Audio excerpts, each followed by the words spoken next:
اگلے دن وہ بنا ہمیں بتائے صبح سویرے ہی چلی گئی تھی۔ میں نے اسے کافی کالز کی، ای میل بھیجی، اس کے انسٹا فیس بک پر پلیٹ فارم جہاں اس کا اکاؤنٹ تھا میں نے وہاں اس سے میسیجز کیے، مگر اس نے کوئی رپلائی نہیں دیا۔ یوں شامیں ڈھلتی گئی اور دن گزرتے گئے۔ زویا کو گئے 2 سال ہوئے تھے اور میتھیو اور میری شادی کو 15 دن ہوئے تھے۔ میں نے شادی سے پہلے بھی اسے پیغامات بھیجے اسے شادی میں انوائٹ کرنے کے لیے، لیکن ان کا بھی اس نے کوئی جواب نہیں دیا۔ میتھیو نے کہا شاید اس نے نمبر، میرے پاس اس کا پاکستان کا نمبر بھی تھا، اکاؤنٹ تبدیل کر دیے ہوں، لیکن میں پھر بھی ہر دن کرتی رہی۔ لیکن شادی کی مصروفیات میں اور اس کے بعد میں کافی بزی رہی، جس کی وجہ سے وہ میرے ذہن سے بالکل نکل گئی۔ لیکن ہماری شادی کے 15ویں دن میں کچن میں تھی۔ میری موم اس دن نیو یارک آئی تھی اور تھوڑی ہی دیر پہلے ہی اپنی موم سے مل کر آئی تھی۔ میں کچن میں کھڑی ڈنر ریڈی کر رہی تھی جب میرے فون پر کال آئی۔ میں نے اگنور کیا، لیکن جب فون مسلسل بجنے لگا تو میں من ہی من میں کال کرنے والے کو کوسنے لگی۔ ایپرن سے ہاتھ پونچھے اور باہر آئی، صوفوں کے درمیان رکھے میز پر سے اپنا فون اٹھایا اور بنا نمبر دیکھے کال اٹینڈ کی۔ ہاں بھائی، کیا مسئلہ ہے؟ جب پتہ ہے ایک بندہ کال ریسیو نہیں کر رہا، بزی ہوگا، تو پھر کیوں بار بار کال کر کے تنگ کر رہے ہو؟ میں اسے سنانے لگی، مگر دوسری طرف کی آواز سن کے میری زبان کو جیسے تالا لگ گیا۔ زویا، مجھے میری آواز کسی گہرے کنویں سے نکلتی محسوس ہوئی۔ پورے 2 سال بعد اس نے مجھے خود کال کی۔ اس کی آواز کافی سخت تھی، چٹانوں کی سی سختی اس میں در آئی تھی۔ اگلے روز 1 گھنٹے سے کیفے میں بیٹھی انتظار کر رہی تھی، مگر وہ ابھی تک نہیں آئی۔ میں جیسے ہی فون اٹھا کر اسے کال کرنے والی تھی، میں نے اسے دروازے سے اندر داخل ہوتے دیکھا اور میں کسی بت کی طرح ساخت ہوئی۔ وہ زویا نہیں لگ رہی تھی جو آکسفورڈ میں تھی۔ اس کے بال کندھوں تک کٹے تھے، بیلٹ ریڈ رنگ کا اوور کوٹ کندھوں پر ڈالا ہوا تھا، ہاتھ میں ہرمز کا لیٹسٹ ڈیزائن بیگ تھا، پاؤں میں YSL کے ہیلز اور آنکھوں پر گوچی کا چشمہ۔ میں نے اسے اس قدر تبدیلی کے بعد بھی اچھی طرح پہچانا تھا۔ وہی دروازے میں کھڑے ہو کر اس نے پورے کیفے پر نظر ڈالی۔ میں نے ہاتھ ہلایا تو مجھے دیکھ کر میری طرف بڑھی۔ میرے نزدیک آ کر اس نے گلاسز اتارے اور کرسی کھینچ کر بیٹھ گئی۔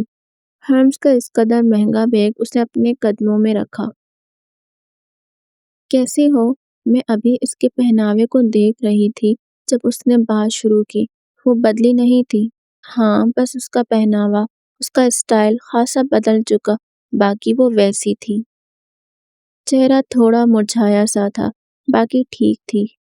ہاں، اچھا وہ پہچان لیا تم نے۔ میں ٹھیک ہوں، تم سناؤ کیسی ہو؟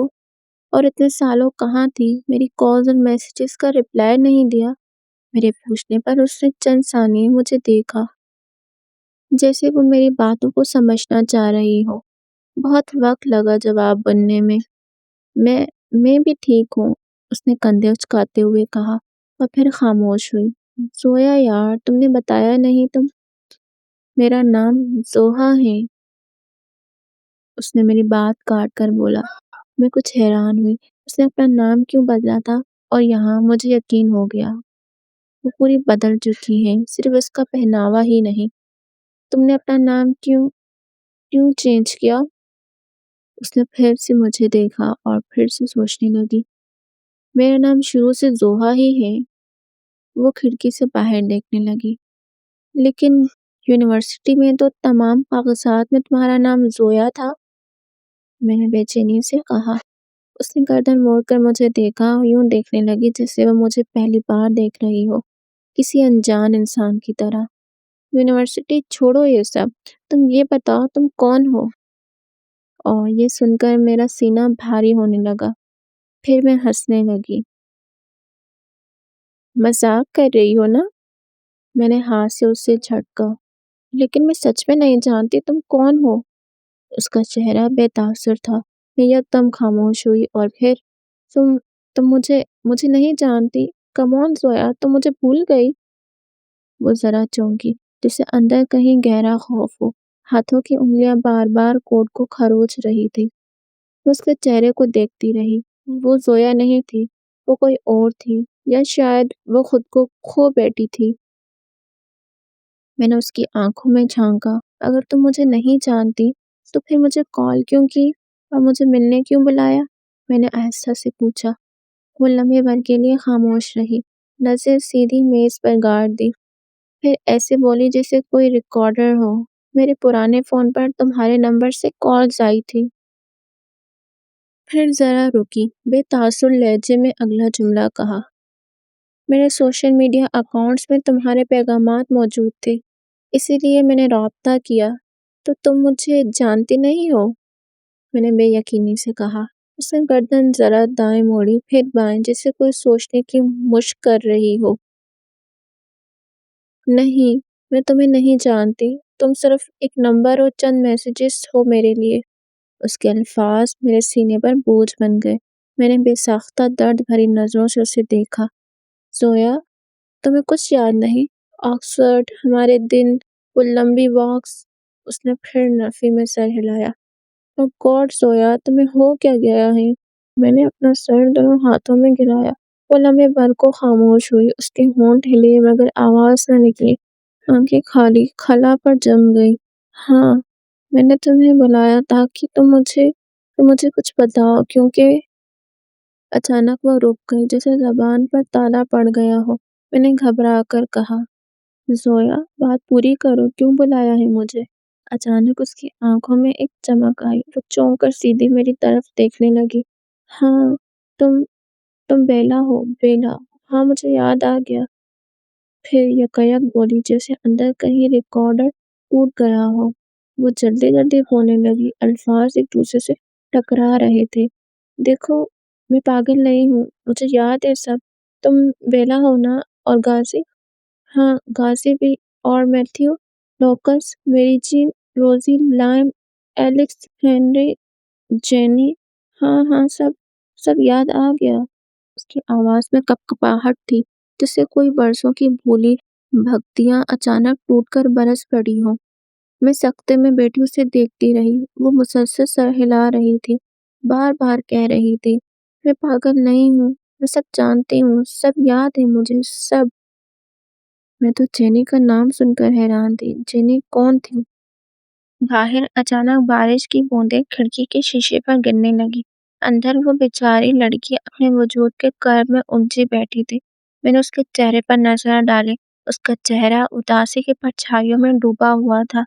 وہ زبان بار بار کہہ رہی تھی، میں پاگل نہیں ہوں، لیکن آنکھیں گویا صدیوں کی تھکن اور صدیوں کی تنہائی کی گواہ تھی۔ میں نے دھیرے سے اس کا ہاتھ تھاما۔ اس کی انگلیاں برف کی مانند سرد تھی۔ وہ چند لمحے میری طرف دیکھتی رہی، جسے کوئی بھٹکا ہوا مسافر جنگل میں چراغ کی لو دیکھتا ہے۔ بیلا، اس نے آہستہ سے کہا۔ اس آواز میں نہ جانے کتنے دکھ، کتنے سوال اور کتنی بے بسی چھپی تھی۔ میرے گلے میں آنسوؤں کا گولا اٹک گیا۔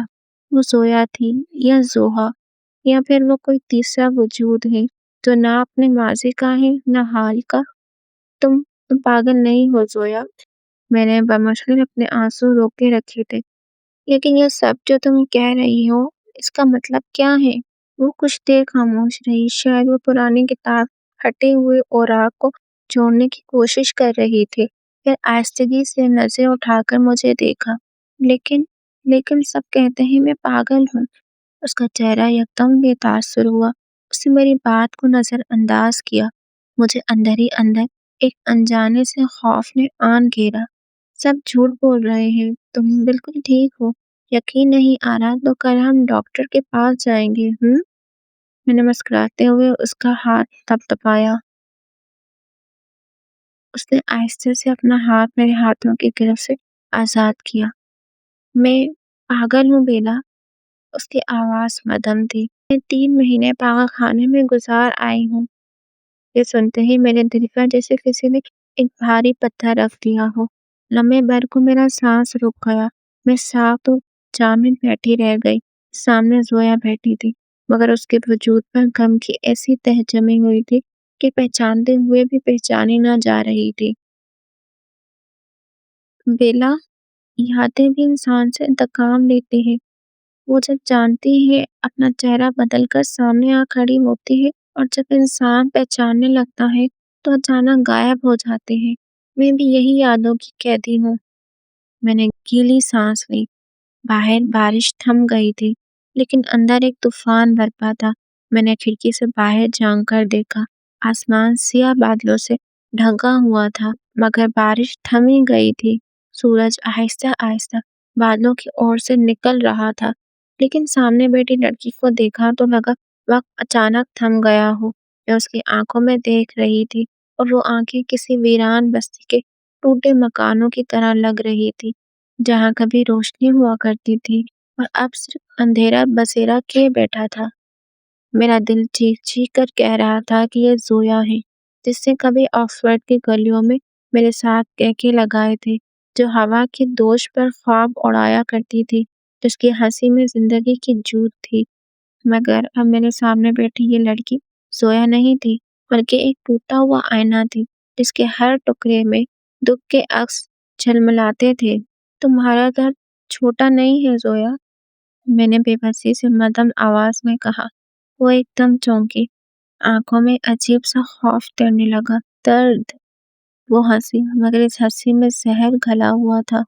درد تو انسان کو زندہ رکھتا ہے، جو میرے پاس ہے یہ تو موت ہے جو دن رات میرا پیچھا کرتی ہے۔ میں نے گہری سانس لی، دل کے اندر ایک خالی کھلا سا ابھر آیا۔ ایسا مت کہو زویا۔ وہ رکھی ہوئی کرسی کے پشت پر سر ٹکا کر چھت کی طرف دیکھنے لگی۔ چہرے پر عجیب سی سنجیدگی تھی جیسے کوئی درویش اپنے حال میں ڈوبا ہو۔ پھر مدھم آواز میں بولی، بیلا، انسان کو اصل سزا زمانہ نہیں دیتا ہے، اصل سزا اس کو اس کی یادیں دیتی ہیں۔ وہ یادیں جو سائے کی طرح ساتھ ساتھ چلتی ہیں، کبھی خوشبو بن کے لپیٹتی ہیں، کبھی خنجر بن کے کاٹ ڈالتی ہیں۔ میرا دل ڈوبتا چلا گیا۔ کھڑکی کے شیشے پر بہتے قطرے یوں لگ رہے تھے کسی نے آنسوؤں کو دیوار پر جما دیا ہو۔ کیفے کی چہل پہل، لوگوں کے کہکے، پیالیوں کی چھنک، سب کچھ پیچھے رہ گیا۔ وہ پاگل خانے کیوں گئی تھی؟ میرا دل یکدم ڈوب کے ابھرا۔ میرے یوں درمیان میں بولنے پر بیلا نے مجھے گھورا۔ سوری، میں شرمندہ سا ہوں۔ اب اگر تم درمیان میں بولے تو اٹھ کر چلی جاؤں گی۔ وہ سنجیدہ تھی۔ میں نے نفی میں سر ہلایا۔ لیکن مجھے یہ تو بتاؤ نا، اس کے ساتھ ہوا کیا ہے؟ مجھ سے صبر نہیں ہو رہا تھا۔ بتا رہی ہوں نا، اس کے بعد اس نے مجھے اس دن سے بتایا جب وہ یہاں سے پاکستان گئی تھی۔ اس کے بعد بیلا نے دوبارہ بولنا شروع کیا اور اس بار میں نے اسے درمیان میں نہیں ٹوکا۔